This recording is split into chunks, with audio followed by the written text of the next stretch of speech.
अस्सलाम वालेकुम। मेरा नाम है ज़ीशान उस्मानी।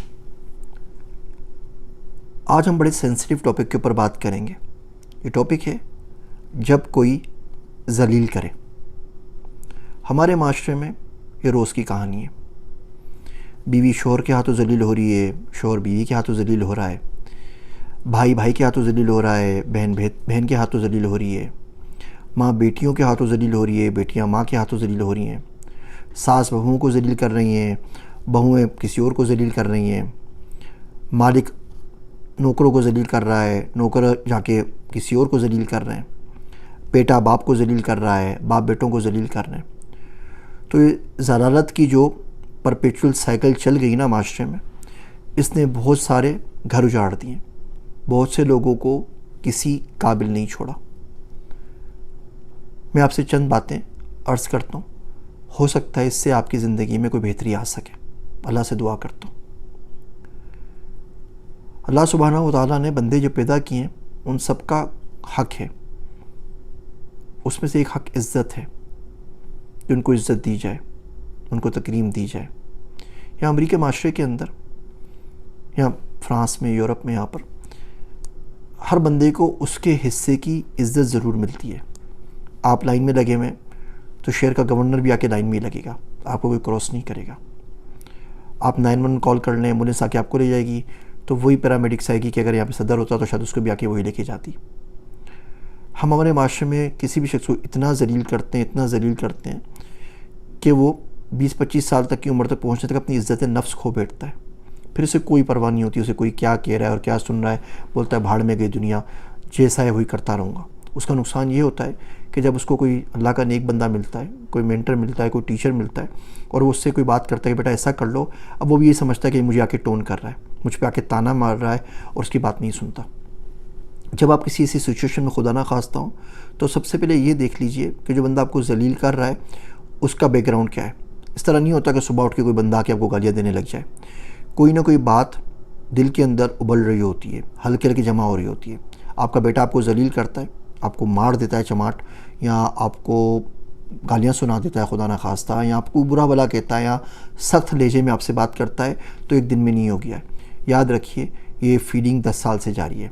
या तो उसने माँ से सुना है, या आपका बिहेवियर, उसके बिहेवियर में मिजाज में कोई क्लेश आ रहा है, अलावा पकता रहा, उसके बता कि बाप ने लात मार के घर से निकाल दिया तो क्या करूँगा, तो बड़ी हिम्मत चाहिए होती है। तो जो आज उबाल आपके सामने आया ना, इसके पीछे की कहानी कोई और है। तो सबसे पहले गौर करना चाहिए कि इसके पीछे की कहानी क्या है। क्या मैंने इससे कोई गलत किया, मेरे और इस शख्स के मिजाज में क्या टकराव है। देखिए कभी कभी बंदे का मिजाज नहीं मिलता, इसका ये मतलब नहीं होता कि ये बंदा सही या गलत है। दो बंदों की शादी हो गई, मिजाज नहीं मिल रहा तो वो अलग हो जाए। अब ज़िंदगी भर लाजमी है कि बैठ के एक दूसरे को जलील करते रहें, कि एक बिस्तर पर भी रहें तो एक इस तरफ मुँह करके बैठा हो, दूसरी तरफ मुँह करके बैठा हुआ हो, कोई फ़ायदा नहीं है। तो मिजाज नहीं मिलता, ठीक है, आप अलग हो जाइए, अलग कर लीजिए। और बाहर मुल्कों में बहुत ज़्यादा आम है, हमारे माशरे के अंदर पता नहीं क्यों बना हुआ है। मैं सऊदी अरब में एक प्रोजेक्ट पे काम कर रहा था, तो एक खातून जो साथ काम कर रही थी, फीमेल कुलीग, वो कहने की मैं जा रही हूँ, मेरी शादी है। तो बाकी लोग उनको मजाक करने लगे, थोड़ा सा छेड़ने लगे। तो मैंने कहा अजीब बात है, शादी और इसमें छेड़ने वाली क्या बात है। तो पता चला उनका कि उनको 13वां निकाह है, इससे पहले 12 शोहर उनके हो चुके हैं। यहाँ तो डाइवोर्स दे चुकी हैं, या उन्होंने डाइवोर्स कर दिया है, या किसी का इंतकाल हो गया है। अब मैं इतना हैरान हुआ हूँ कि उम्र भी कोई ज़्यादा नहीं थी, कोई 40 साल उम्र होगी। कि अब बताइए, ये एक ऐसी मिसाल हमें पाकिस्तान इंडिया से ला दीजिए कि जिसमें किसी बच्ची के 13 शोहर हों, रह चुके हो, 13वां निकाह कर रही हो, और उससे पहले जो पे भी काम करती हो और माशरे ने उसको ताने दे के जिंदा ज़मीन में दरगोर ना कर दिया। तो पहले ये देखने की कोशिश करें कि उसके पीछे बैकग्राउंड क्या है, उस बैकग्राउंड को समझने की कोशिश करें। फिर अपने आप को देखें कि आपने कहीं ऐसा कोई गुनाह तो सरसद नहीं कर दिया कि उसकी पादाश के अंदर ये बंदा आपके ऊपर मुसल्लत कर दिया गया है। अल्लाह सुब्हानहू व तआला से दुआ करें, मेरे मालिक तू करम कर, तू इज़्ज़त वाला है, तू जिसको चाहे इज़्ज़त दे, तू जिसको चाहे ज़िल्लत दे। मुझे तुझसे अच्छे की उम्मीद है, मैंने हर एक से यही सुना है कि तू माफ़ कर देता है।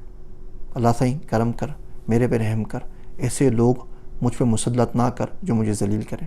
मुझे इस इन्वायरमेंट से बाहर निकाल, इस टॉक्सिक फैमिली से मुझे निजात दे, इस टॉक्सिक सिटी से मुझे निजात दे, इस टॉक्सिक कंट्री से मुझे निजात दे, इस टॉक्सिक माहौल से, मोहल्ले से, शहर से, इस प्लेस से मुझे निजात दे। अल्लाह से दुआ करना शुरू करें। उसके बाद देखिए कि उस सिचुएशन से बाहर आने के लिए क्या चाहिए, what it requires to get you out of that particular situation और प्लेस। मिसाल के तौर पे बेटा आपको जलील कर रहा है और आप बाप हैं, अगर आप बेटे के ऊपर डिपेंडेंट नहीं हैं तो आप बोले बेटा आज के बाद बहुत हो गई, मैं आपको चाहता हूँ, आप जाएंगे मुझे बड़ा दुख होगा, आज के बाद हमारे रास्ते जुदा जुदा हैं, ज़िंदगी काफ़ी गुजार चुका हूँ, थोड़ी सी रह गई है, आप भी खुशी से बेटा रहो, मैं भी खुशी से रहूँ, साल 1.5 साल में मिल लिया करेंगे याद आएगी तो, अगर आपका दिल चाहे तो, ज़बरदस्ती कोई नहीं है, बेटा अपना बंदोबस्त खुद कर लीजिए। ये बड़ा मुश्किल होगा, करना पड़ेगा। चिड़िया भी ना घोंसले से अपने बच्चों को बाहर फेंक देती है कि अब उड़ो, खुद अपना काम खुद करो, ज़िंदगी भर ना करो। हम पूरी ज़िंदगी बच्चे भी, उनके बच्चे भी पालते रहते हैं। अगर बेटा बाप को जलील करता है, अब आप बाप सोचे कि मैं तो उसके ऊपर डिपेंडेंट करता हूँ ना, मेरे पास तो कोई ज़रा आमदनी नहीं है, अब वो सोचे वो क्या कर सकता है। ऐसी कोई बात नहीं है कि आप कोई काम आजकल के दौर में ना कर सकें।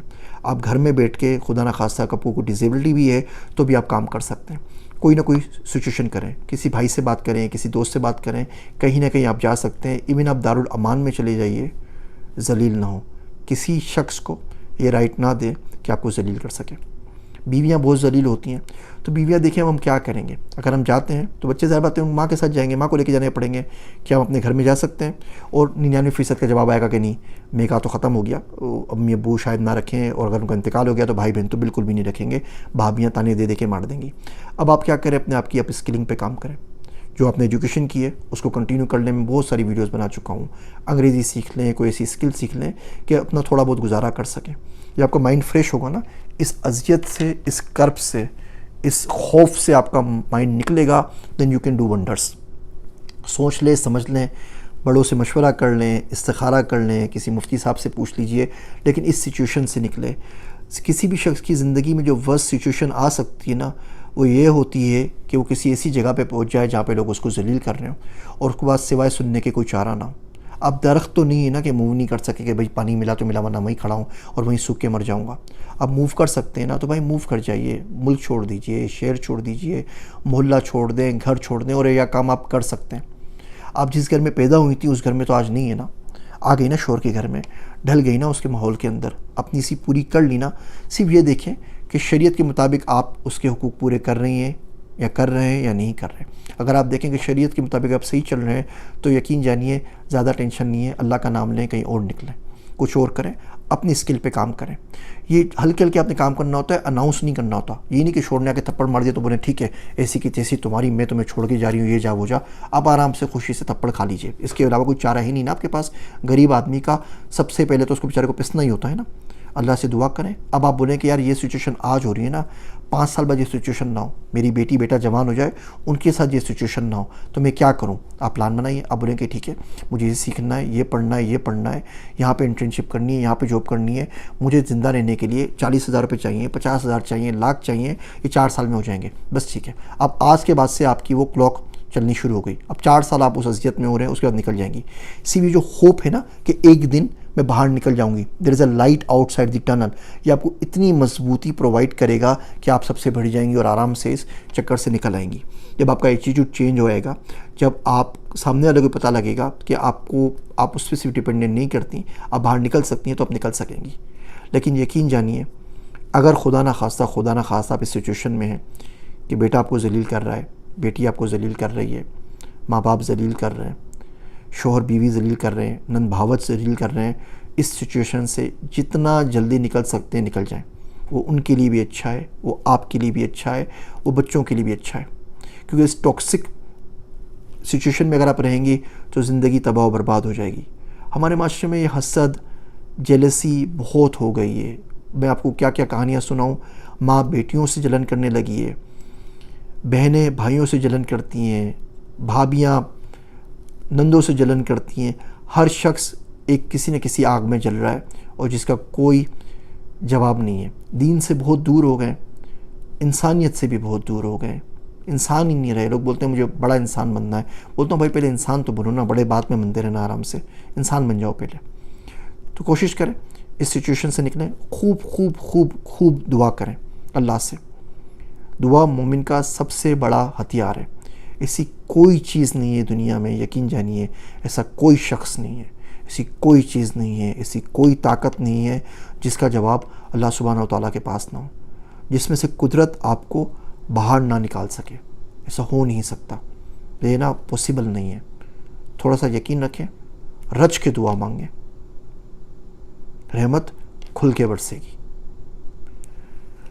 मेरे वास्ते दुआ कीजिएगा। मैं हूँ आप सबका ज़ीशान उस्मानी।